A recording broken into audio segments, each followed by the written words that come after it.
सरिला प्रस्तुति बैठक एथर 7 दिन धरी जमिब पारादीप महोत्सव। रंगारंग सांस्कृतिक कार्यक्रम सहित पारादीप विभिन्न विद्यालयर छात्र छात्री मानकु नै विभिन्न प्रतियोगिता संघकु रंगारंग सांस्कृतिक कार्यक्रम पाल्टिब पारादीप दर्शकंक मुख्य आकर्षण।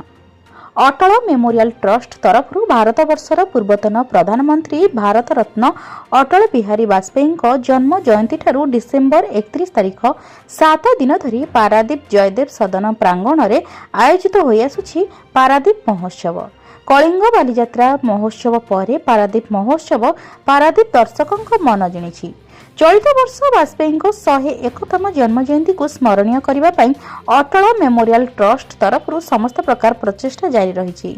एने नुआ बजार कार्यालय में पारादीप विधायक तथा शिल्प मंत्री संपद स्वाई आह्वान क्रमे आयोजित प्रस्तुति बैठक में पारादीप म्युनिसिपालिटी समस्त वार्ड शताधिक संख्यार अटल बिहारी वाजपेयी शुभेच्छु माने जोगदे चलित वर्षर पारादीप महोत्सव को किपरि सरस सुंदर करा जाय परिबो एने मतामत रखिथिले।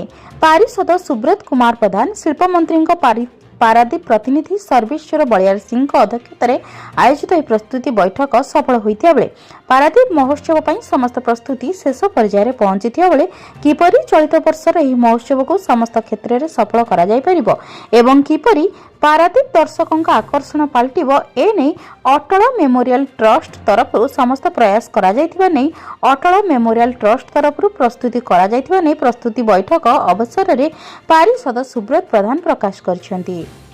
जगतसिंहपुर संतोष मल्लଙ୍କ रिपोर्ट, जन अधिकार लाइव।